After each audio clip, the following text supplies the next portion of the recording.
ಮೂಡಲಕೆರೆನ ಸುದ್ದಿ ವಾಹಿನಿಗೆ ಸ್ವಾಗತ. ಇದು ನಿಮ್ಮ ವಿಶ್ವಾಸ ಸುದ್ದಿಯ ಪ್ರತೀಕ.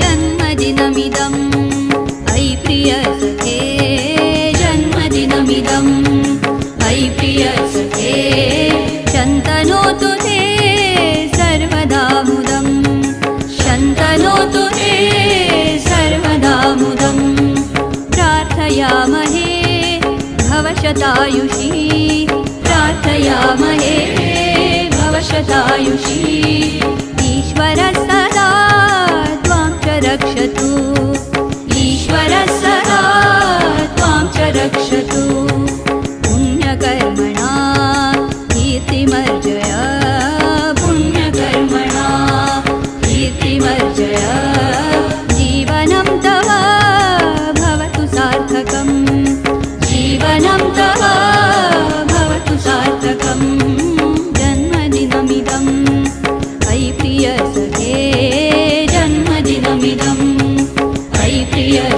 ಈ ದಿನ ನಿಜವಾಗ್ಲೂ ನಮ್ಮ ಪಾಲಿಗೆ ಏನು ಈ ಅರಿಶಿನ ಮತ್ತು ಕುಂಕುಮ ಬಣ್ಣದ ಶಾಲು ಕನ್ನಡಮ್ಮನ ಶಾಲುವನ್ನು ನಾವು ಏನು ಹಾಕ್ಕೊತೀವಿ, ಈ ಹಾಕುವಂಥ ಎಲ್ಲ ಜನಕ್ಕೂ ಶುಭ ದಿನ ಅಂತ ನಾವು ಹೇಳೋಕ್ಕೆ ಬಯಸ್ತೇವೆ. ಈ ದಿನ ನಮ್ಮ ಕರ್ನಾಟಕ ರಕ್ಷಣಾ ವೇದಿಕೆ ರಾಜ್ಯಾಧ್ಯಕ್ಷರಾದಂತಹ ಪ್ರವೀಣ್ ಕುಮಾರ್ ಶೆಟ್ಟಿ ಅಣ್ಣನವರ ಹುಟ್ಟುಹಬ್ಬ. ಅವರ ಹುಟ್ಟುಹಬ್ಬವನ್ನು ಸ್ವಲ್ಪ ಅದ್ಧೂರಿಯಾಗಿ ಮಾಡಬೇಕು ಅಂತ ಹೇಳ್ಬಿಟ್ಟು ನಾವೆಲ್ಲ ತಯಾರಿಗಳು ಮಾಡಿಕೊಂಡ್ರೆ, ಅವ್ರಿಗೆ ನಿನ್ನೆ ನಾವೊಂದು ಫೋನ್ ಕಾಲ್ ಮುಖಾಂತರ ಸಂಪರ್ಕಿಸಿದಾಗ ಅವ್ರು ಹೇಳ್ತಾರೆ, ನಮ್ಮ ಹುಟ್ಟುಹಬ್ಬನ ನೀವು ಮಾಡೋದಲ್ಲ, ನನ್ನ ಹುಟ್ಟುಹಬ್ಬವನ್ನು ನಾಡಿನ ಜನತೆಗೋಸ್ಕರ ನಾನು ಮಾಡ್ಕೊತಾ ಇದ್ದೀನಿ. ಎಲ್ಲಿ ಅಂತಂದರೆ ಹುಬ್ಬಳ್ಳಿ, ಗದಗ, ನರಗುಂದ, ಇಲ್ಲಿಂದ ಗದಗ ಜಿಲ್ಲಾಧಿಕಾರಿಗಳ ಕಚೇರಿಯಲ್ಲಿ ರೈತರ ಪರವಾಗಿ ಒಂದು 90 ಕಿಲೋಮೀಟರ್ ಪಾದಯಾತ್ರೆಯನ್ನು ಮಾಡಿ ಕಳಸಾ ಬಂಡೂರಿ, ಎತ್ತಿನಹೊಳೆ ಮತ್ತು ಏನು ನಮ್ಮ ಗೋವಾ ಸರ್ಕಾರ ಹಾಗೂ ತಮಿಳುನಾಡು ಸರ್ಕಾರಗಳು ಏನು ಖ್ಯಾತೆ ತೆಗೆದು ನಮ್ಮ ಕರ್ನಾಟಕದ ನೀರಾವರಿ ಯೋಜನೆಗಳನ್ನು ತಡೆ ಹಿಡಿದಿದ್ದಾವೆ. ಈ ಒಂದು ನೀರಾವರಿ ಯೋಜನೆಗಳು ರೈತರ ಬದುಕನ್ನು ಬದಲಾವಣೆ ಮಾಡುವಂಥ ಯೋಜನೆಗಳನ್ನು ಜಾರಿಗೆ ತರಬೇಕು ಅಂಥೇಳಿ ಸುಮಾರು ಒಂದು 100 ಕಿಲೋಮೀಟರ್ ಪಾದಯಾತ್ರೆಯನ್ನು ಹುಬ್ಬಳ್ಳಿಯಿಂದ ಗದಗ ಜಿಲ್ಲಾಧಿಕಾರಿಗಳ ಕಚೇರಿಯವರೆಗೂ ಪಾದಯಾತ್ರೆಯನ್ನು ಮಾಡ್ತಿದ್ದಾರೆ. ಅವರು ಹುಟ್ಟುಹಬ್ಬವನ್ನು ಆಚರಣೆ ಮಾಡಿಕೊಳ್ಳೋದು ಬಿಟ್ಟು ಇವತ್ತು ರೈತರ ಪರವಾಗಿ ಒಂದು ಪಾದಯಾತ್ರೆ ಮಾಡ್ತಿದ್ದಾರೆ ಅಂತಂದರೆ ಈ ನಾಡಿನ ಬಗ್ಗೆ ಅವ್ರಿಗಿರುವಂಥ ಕಾಳಜಿ ಅಂತದ್ದು ಅನ್ನೋದನ್ನು ನಾವು ಈ ದಿನ ಅವ್ರನ್ನ ನೆನೆಸ್ಕೊಳ್ಳೇಬೇಕು. ಹೋರಾಟಗಾರರು ಇರ್ತಾರೆ, ಆದರೆ ಈ ಒಂದು ಮಟ್ಟದಲ್ಲಿ ನಾಡಿನ ಶ್ರೇಯಸ್ಸನ್ನು ಕೋರಿ ಹೋರಾಟ ಮಾಡಿಕೊಂಡು ಅವರು ಪಾದಯಾತ್ರೆ ಮಾಡದಿರೋದ್ರ ಮನೆಯಲ್ಲಿ ಕೂತ್ಕೊಂಡಿದ್ರು. ಎಲ್ಲರೂ ಬಂದು ಒಳ್ಳೆ ಅಧಿಕಾರಿಗಳು, ಒಳ್ಳೆ ರಾಜಕಾರಣಿಗಳು ಬಂದರು ಹುಟ್ಟುಹಬ್ಬ ಶುಭಾಶಯಗಳನ್ನು ಕೋರ್ತಾ ಇದ್ರು. ಆದರೆ ಅವರು ಅವ್ರ ಶುಭಾಶಯಗಳನ್ನು ಸ್ವೀಕರಿಸೋದಕ್ಕಿಂತ ನಾಡಿನ ಜನತೆಯ ಒಳಿತನ್ನು ಬಯಸಿ ಪಾದಯಾತ್ರೆ ಮಾಡ್ತಿದ್ದಾರೆ ಅಂತಂದರೆ ಅವ್ರಿಗೆ ನಾವು ಮುಳಬಾಗಿಲು ತಾಲೂಕಿನ ಜನತೆ ಅವ್ರಿಗೆ ಏನನ್ನ ಸಮರ್ಪಣೆ ಮಾಡಬೇಕು ಅಂತೇಳಿ ಈ ದಿನ ಈ ಕಲ್ಮಶವಿಲ್ಲದ ಮನಸ್ಸುಗಳು, ನಾಡಿನಲ್ಲಿ ಒಳ್ಳೇದು ಯಾವುದು ಕೆಟ್ಟದ್ದು ಯಾವುದು ಅಂತ ಯೋಚನೆ ಕೂಡ ಮಾಡದೇ ಇರುವಂತಹ ಮನಸ್ಸುಗಳು, ಅಂಗವಿಕಲರು, ಬುದ್ಧಿಮಾಂದ್ಯ ಮಕ್ಕಳಿಗೆ ಅವರ ಹೆಸರಿನಲ್ಲಿ ಒಂದು 10 ಜನಕ್ಕೆ ಊಟ ಹಾಕಿ ಅವರಿಗೆ ಒಂದು ಸಿಹಿಯನ್ನು ಹಂಚಿ ಅವರ ಜನ್ಮದಿನಕ್ಕೆ ಒಂದು ಅರ್ಥಪೂರ್ಣವಾದ ಒಂದು ಅರ್ಥವನ್ನು ಕಲ್ಪಿಸಿಕೊಡ್ಬೇಕು ಅಂತ ಹೇಳ್ಬಿಟ್ಟು ಈ ದಿನ ನಾವಿಲ್ಲಿ ಸಾರ್ಕ್ ಸಂಸ್ಥೆಯ ಒಂದು ಬುದ್ಧಿಮಾಂದ್ಯ ಮಕ್ಕಳ ಆಶ್ರಮಕ್ಕೆ ಬಂದು ಅವರಿಗೆ ನಾವು ಇವ್ರ ಮುಖಾಂತರ ಭಗವಂತನಲ್ಲಿ ಬೇಡಿ ಅವರಿಗೆ ಹುಟ್ಟುಹಬ್ಬದ ಶುಭಾಶಯಗಳನ್ನು ಕೋರಿ ಅವ್ರಿಗೆ ಭಗವಂತ ಇನ್ನೂ ಒಳ್ಳೆಯದನ್ನು ಮಾಡಿ ಜೀವನದಲ್ಲಿ ಪ್ರತಿಯೊಂದರಲ್ಲೂ ಯಶಸ್ವಿ ಆಗಲಿ ಅಂತ ಹೇಳ್ಬಿಟ್ಟು ಮುಳಬಾಗಿಲು ತಾಲೂಕು ಕರ್ನಾಟಕ ರಕ್ಷಣಾ ವೇದಿಕೆ ವತಿಯಿಂದ ನಾವು ಹಾರೈಸುತ್ತೇವೆ. ಕರ್ನಾಟಕ ರಕ್ಷಣಾ ವೇದಿಕೆ ರಾಜ್ಯಾಧ್ಯಕ್ಷರಾಗಿರ್ತಕ್ಕಂಥ ಸನ್ಮಾನ್ಯ ಶ್ರೀ ಪ್ರವೀಣ್ ಕುಮಾರ್ ಶೆಟ್ಟಿ ಅಣ್ಣನವರ ಹುಟ್ಟುಹಬ್ಬದ ಪ್ರಯುಕ್ತ ಈ ಒಂದು ಬುದ್ಧಿಮಾಂದ್ಯ ಶಾಲೆಗೆ ಈ ಒಂದು ದೇವರ ಮಕ್ಕಳಲ್ಲಿ ನಾವು ಅವ್ರನ್ನ ಭೇಟಿ ಮಾಡಿ ಅವ್ರಿಗೆ ಊಟ ಕೊಟ್ಟು ಅವ್ರಿಗೆ ಶುಭ ಹಾರೈಸಬೇಕು ಅಂತ ಹೇಳ್ಬಿಟ್ಟು ಮುಳಬಾಗಿಲು ತಾಲೂಕಿನಿಂದ ವಿವಿಧ ಕನ್ನಡಪರ ಸಂಘಟನೆಗಳು ಹಾಗೂ ರೈತಪರ ಸಂಘಟನೆಗಳು ನಾವೆಲ್ಲರೂ ಒಗ್ಗೂಡಿ ಅವರ ಹುಟ್ಟುಹಬ್ಬಕ್ಕೆ ಈ ಒಂದು ಬುದ್ಧಿಮಾಂದ್ಯ ಮಕ್ಕಳಿಗೆ ಊಟ ಮತ್ತು ಸಿಹಿಯನ್ನು ಹಂಚಿಕೆ ಮಾಡಿ ಅವ್ರ ಮುಖಾಂತರ ಶುಭಾಶಯಗಳನ್ನು ತಿಳಿಸ್ಬೇಕು ಅಂತ ಹೇಳ್ಬಿಟ್ಟು ನಾವೆಲ್ಲ ನಂಬಿಕೊಂಡು ಈ ಒಂದು ಕಾರ್ಯಕ್ರಮನ ಯಶಸ್ವಿಯಾಗಿ ಎಲ್ಲ ಕನ್ನಡಪರ ಸಂಘಟನೆಗಳು ರೈತಪರ ಸಂಘಟನೆಗಳು ಹಮ್ಮಿಕೊಂಡಿದ್ದೀವಿ. ಅವ್ರಿಗೆ ದೇವರು ಆಯಸ್ಸು ಆರೋಗ್ಯ ಹಾಗೂ ಕರ್ನಾಟಕ ರಾಜ್ಯದ ಒಂದು ನಾಡು ನುಡಿ ಚಿಂತನೆಗಳ ಬಗ್ಗೆ ಆಲೋಚಿಸ್ತಾ ಇರ್ತಕ್ಕಂಥ ಸನ್ಮಾನ್ಯ ಪ್ರವೀಣ್ ಕುಮಾರ್ ಶೆಟ್ಟಿ ಅವರಿಗೆ ಒಳ್ಳೆಯದಾಗಲಿ ಅಂತ ಹೇಳ್ಬಿಟ್ಟು ನಾವು ಆ ದೇವರಲ್ಲಿ ಪ್ರಾರ್ಥನೆ ಮಾಡ್ಕೊಳ್ತಾ ಇದ್ದೀವಿ. ಧನ್ಯವಾದ. ವೇದಿಕೆ ಕಡೆಯಿಂದ ಪ್ರವೀಣ್ ಕುಮಾರ್ ಶೆಟ್ಟಿ ಅಣ್ಣನವರಿಗೆ ಹುಟ್ಟುಹಬ್ಬದ ಶುಭಾಶಯಗಳನ್ನು ಏನು ಈ ಬುದ್ಧಿಮಾಂದ್ಯ ಮಕ್ಕಳಿಂದ ಊಟ ಸಿಹಿ ಬೆಳೆಸುವ ಮುಖಾಂತರ ಅವರಿಗೆ ಶುಭಾಶಯಗಳನ್ನು ಕೋರುತ್ತಿದ್ದೇವೆ. ಅದೇ ರೀತಿಯಾಗಿ ನಮ್ಮ ಮುಳಬಾಗಿಲು ತಾಲೂಕಿನ ಕನ್ನಡಪರ ಸಂಘಟನೆಗೆ ಎಲ್ಲ ಒಕ್ಕೂಟ ಎಲ್ಲರೂ ಸೇರಿ ಇಲ್ಲಿ ಬಂದು ಅವ್ರಿಗೆ ಆ ಮಕ್ಕಳಿಗೆ ಊಟ ಸಿಹಿ ಹಂಚಿ ಅವ್ರ ಪರವಾಗಿ ಎಲ್ರಿಗೂ ಸಹ ಶುಭಾಶಯಗಳನ್ನು ಬಯಸುತ್ತಿದ್ದೇವೆ. ಪ್ರವೀಣ್ ಶೆಟ್ಟಿ ಸರ್ ಅವರು ಹುಟ್ಟುಹಬ್ಬದ ಆರ್ಥಿಕ ಶುಭಾಶಯಗಳು. ಮೊದಲ ಬಾರಿಗೆ ಶುಭಾಶಯಗಳನ್ನು ತಿಳಿಸುತ್ತಿದ್ದೇನೆ. ಹಾಗೂ ಅವ್ರ ಹುಟ್ಟುಹಬ್ಬವನ್ನು ಸುಮಾರು ಜನ ಎಲ್ಲೆಲ್ಲ ಮಾಡ್ಕೊತೀವಿ, ಏನೋ ಪಾರ್ಟಿ ಮಾಡ್ಕೊಳ್ಳೋದು ಏನೇನೋ ಮಾಡ್ಕೊತೀವಿ. ಆದರೆ ಇಂಥ ಒಂದು ಹುಟ್ಟುಹಬ್ಬವನ್ನು ಇಂಥ ಬುದ್ಧಿಮಾಂದ್ಯ ಮಕ್ಕಳಲ್ಲಿ ಬಂದು ಅವ್ರ ಹುಟ್ಟುಹಬ್ಬನ ಆಚರಣೆ ಮಾಡೋದು ಒಂದು ಸಂತೋಷ ವಿಷಯ. ಮತ್ತು ಎಲ್ಲರೂ ಯಾರು ಹುಟ್ಟುಹಬ್ಬ ಮಾಡ್ಕೊತೀವಿ ಅಂಥವರೆಲ್ಲ ಇಂಥ ಒಂದು ಆಶ್ರಮಗಳು ಬಂದು ತಮ್ಮ ಕೈಲಾದಷ್ಟು ಸಹಾಯ ಮಾಡಿದ್ರು ಅವ್ರಿಗೂ ಒಂದು ಸಹಾಯ ಆಗುತ್ತೆ ಮತ್ತು ನಮ್ಮ ಜೀವನ ಸಾರ್ಥಕ ಆಗುತ್ತೆ. ನಮಗೆ ಕೈಕಾಲು ಎಲ್ಲ ಭಗವಂತ ಇಷ್ಟು ಮಾತ್ರ ಕೊಟ್ಟಿದ್ದಾನೆ. ಬಟ್ ಅಂಥವ್ರಿಗೆ ಏನೂ ಗೊತ್ತಿಲ್ಲ, ಅವರಲ್ಲಿ ಕಲ್ಮಶ ಇಲ್ಲ, ಅವ್ರಿಗೇನು ಪ್ರಪಂಚ ಅಂತ ಏನು ಅಂತ ಗೊತ್ತಿಲ್ಲ. ಅಂಥ ಒಂದು ಮಕ್ಕಳಲ್ಲಿ ಒಂದೊತ್ತು ಊಟ ಕೊಟ್ಟರೆ ಅದೇ ನಮ್ಮ ಪುಣ್ಯ ಅನ್ನೋ ಒಂದು ಮನೋಭಾವನೆಯಿಂದ ನಮ್ಮ ಪ್ರವೀಣ್ ಶೆಟ್ಟಿ ಅಣ್ಣವರು ಎಲ್ಲೂ ಆಚರಣೆ ಮಾಡೋದು ಬೇಡ ಅಂತ ಹೇಳ್ಬಿಟ್ಟು ಅವರು ದೇಶಕ್ಕೋಸ್ಕರ ರಾಜ್ಯಕ್ಕೋಸ್ಕರ ಅಲ್ಲಿ ಹೋರಾಟ ಮಾಡ್ತಾಯಿದ್ರೆ ನಮ್ಮ ಕರ್ನಾಟಕ ರಕ್ಷಣಾ ವೇದಿಕೆ ಮುಳಬಾಗಿಲು ತಾಲೂಕಿನ ರೈತ ಸಂಘದವರು ಹಾಗೂ ರಕ್ಷಣಾ ವೇದಿಕೆಯವರೆಲ್ಲ ಬಂದು ಇಂಥ ಒಂದು ಆಶ್ರಮದಲ್ಲಿ ಅವ್ರ ಶಕ್ತಿ ಆದಷ್ಟು ಇಲ್ಲಿ ಊಟ ಬಡಿಸಿ ಅವ್ರಿಗೆ ಇಲ್ಲಿ ಆಚರಣೆ ಮಾಡ್ಕೊಂಡದ್ದು ಒಂದು ಮಾದರಿ. ಇದೇ ರೀತಿಯಾಗಿ ಎಲ್ಲ ಜನನು ಈ ಥರ ಒಂದು ಕಾರ್ಯಕ್ರಮ ಹಮ್ಮಿಕೊಳ್ಬೇಕು ಮತ್ತು ಇಂಥ ಒಂದು ಆಶ್ರಮಗಳಿಗೆ ಸಹಾಯ ಮಾಡಬೇಕು ಅಂದ್ಬಿಟ್ಟು ನಮ್ಮಲ್ಲಿ ಬೇಡ್ಕೊಳ್ಳುತ್ತಾ ನನ್ನ ಮಾತನ್ನು ಮುಗಿಸ್ತಾ ಇದ್ದೀನಿ. ನಮಸ್ಕಾರ.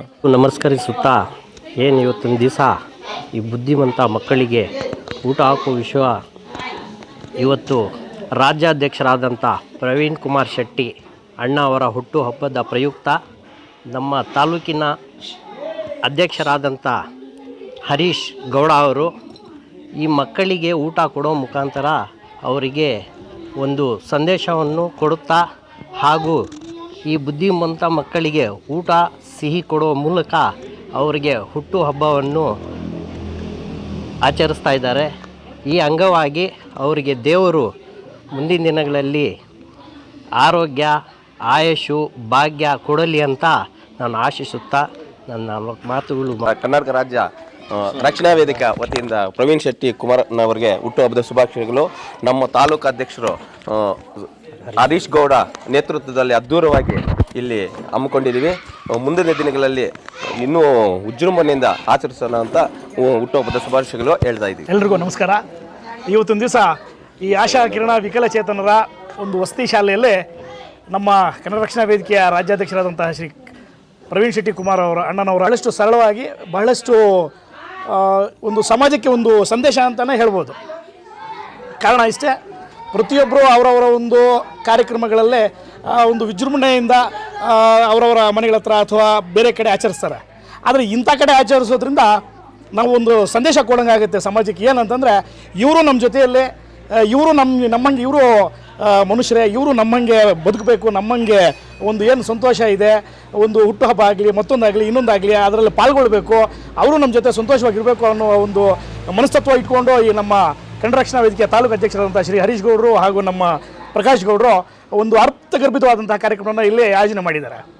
ಸೊ ಈ ಒಂದು ಸಂಸ್ಥೆ ಹುಟ್ಟು ಹಾಕಲಿಕ್ಕೆ ಕಾರಣ ಆದಂತಹ ಎಲ್ಲ ಎಷ್ಟೇ ಜನ ಇರಲಿ ಅವರಲ್ಲಿ ನಾನು ಭಾಳಷ್ಟು ನನ್ನ ಕಡೆಯಿಂದ ಅವರಿಗೆ ಧನ್ಯವಾದಗಳು ತಿಳಿಸ್ತಾ, ಇಲ್ಲಿ ಏನು ಸೇವೆ ಸಲ್ಲಿಸ್ತಾ ಇದ್ದಾರೆ ಮಾತೃಮೂರ್ತಿಗಳು, ಅವರ ಒಂದು ತಾಳ್ಮೆ, ಅವರ ಒಂದು ಸಂಯಮ, ಅವರ ಒಂದು ಶಿಸ್ತು ನಿಜವಾಗ್ಲೂ ಭಾಳಷ್ಟು ಒಳ್ಳೆಯ ರೀತಿಯಲ್ಲಿ ಇದೆ.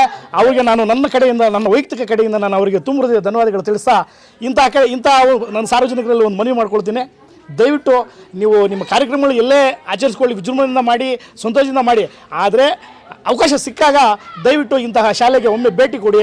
ಇಲ್ಲಿನ ಒಂದು ಆಗುಹೋಗುಗಳು, ಇಲ್ಲಿನ ಒಂದು ಪರಿಸ್ಥಿತಿಯನ್ನು ಅವಲೋಕಿಸಿ ಇವ್ರ ಜೊತೆ ನಾವು ಬಂದು ಬೆರೆತಾಗ ಅವರಲ್ಲಿ ಈ ನಾವು ದಿವ್ಯಾಂಗರು ಅನ್ನೋ ಒಂದು ಮನಸ್ತತ್ವ ಹೋಗಿ ನಾವು ಒಂದು ಆರೋಗ್ಯವಾಗಿದ್ದೀವಿ, ಸದೃಢವಾಗಿದ್ದೀವಿ ಅನ್ನೋದನ್ನು ಅವರಲ್ಲಿ ಮನಸ್ಸಲ್ಲಿ ನಾವು ತುಂಬಬೇಕು ಅಂತ ಹೇಳಿ, ಒಂದು ಅವ್ರ ಮನಸ್ಸಲ್ಲಿ ಒಂದು ಆತ್ಮಸ್ಥೈರ್ಯ ತುಂಬಬೇಕು ಅಂತ ಹೇಳಿ ನಾನು ಎಲ್ಲರಲ್ಲೂ ಮನವಿ ಮಾಡ್ಕೊಳ್ತಾ, ಇವತ್ತಿನ ದಿವಸ ಏನು ಈ ಒಂದು ಕಾರ್ಯಕ್ರಮ ಇದೆ, ಇದು ನಿಜವಾಗ್ಲೂ ಭಾಳಷ್ಟು ಸಂತೋಷವಾದಂತಹ ಕಾರ್ಯಕ್ರಮ.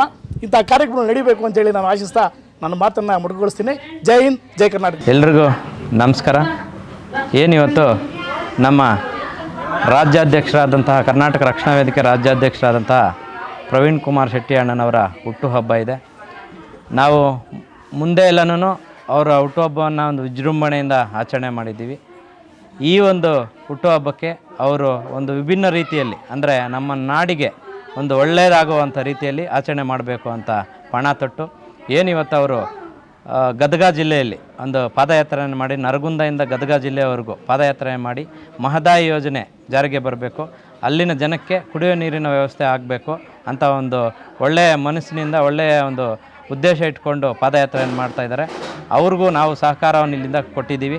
ಅದೇ ರೀತಿ ಅವರು ಹುಟ್ಟುಹಬ್ಬವನ್ನು ಇಲ್ಲಿ ನಾವು ಒಂದು ಅರ್ಥಪೂರ್ಣವಾಗಿ ಎಲ್ಲ ನಮ್ಮ ಕನ್ನಡ ಪರ ಸಂಘಟನೆಗಳು, ರೈತ ಸಂಘದವರು, ನಮ್ಮ ಹಿರಿಯರು, ನಮ್ಮ ಮಿತ್ರರು ಎಲ್ಲರ ಒಂದು ನೇತೃತ್ವದಲ್ಲಿ, ಎಲ್ಲರ ಒಂದು ಸಹಕಾರದೊಂದಿಗೆ ಒಂದು ಹುಟ್ಟುಹಬ್ಬವನ್ನು ಇಲ್ಲಿ ಒಂದು ಬುದ್ಧಿಮಾಂದ್ಯ ಮಕ್ಕಳ ಒಂದು ಅನಾಥಾಶ್ರಮದಲ್ಲಿ ಆಚರಣೆ ಮಾಡ್ತಾಯಿದ್ದೀವಿ. ಈ ಒಂದು ಕಾರ್ಯಕ್ರಮಕ್ಕೆ ಬಂದಿರತಕ್ಕಂಥ ಎಲ್ರಿಗೂ ವಂದಿಸ್ತಾ, ಏನು ಈಗ ಪ್ರವೀಣ್ ಶೆಟ್ಟರು ಆ ಗದಗ ಜಿಲ್ಲೆಗೆ ಒಂದು ಶಾಶ್ವತ ನೀರಾವರಿಯನ್ನು ಕೊಡಬೇಕು ಅಂತ ಹೋರಾಟ ಮಾಡ್ತಾಯಿದ್ದಾರೆ. ನಾವು ಈಗಾಗಲೇ ಅವ್ರ ಹತ್ರ ಚರ್ಚೆ ಮಾಡಿದ್ದೀವಿ.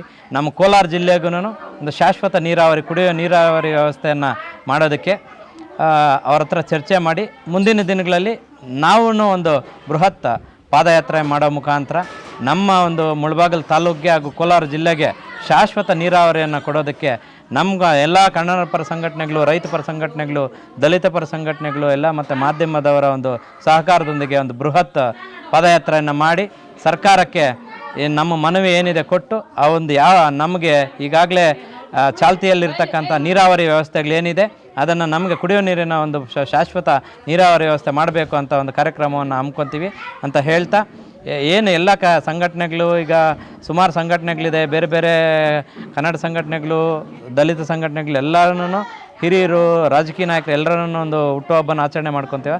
ದಯವಿಟ್ಟು ನಿಮ್ಗೆ ಆದಾಗ ನಮ್ಮ ಶಾಹಿದಣ್ಣ ಹೇಳ್ದಂಗೆ, ನಮ್ಮ ರಿಯಾಜಣ್ಣ ಹೇಳ್ದಂಗೆ ಈ ಒಂದು ಅನಾಥಾಶ್ರಮಕ್ಕೆ ಭೇಟಿ ಕೊಟ್ಟು ಇಂಥ ಕಡೆ ಆಚರಣೆ ಮಾಡಿ ಅವ್ರಿಗೂ ಒಂದು ಹುಮ್ಮಸ್ಸು ತುಂಬ್ದಂಗೆ ಆಗುತ್ತೆ, ಅವರ ಜೀವನದಲ್ಲಿ ಒಂದು ಚೈತನ್ಯ ಬರುತ್ತೆ ಅಂತ ಹೇಳ್ತಾ ಈ ಒಂದು ಕಾರ್ಯಕ್ರಮಕ್ಕೆ ಬಂದಿರತಕ್ಕಂಥ ಎಲ್ರಿಗೂ ಹಾಗೂ ನಮ್ಮ ಮಾಧ್ಯಮ ಮಿತ್ರರಿಗೆ ವಂದಿಸ್ತಾ ನನ್ನ ಮಾತನ್ನು ಮುಗಿಸ್ತಾ ಇದ್ದೀನಿ. ಜೈ ಹಿಂದ್, ಜೈ ಕರ್ನಾಟಕ.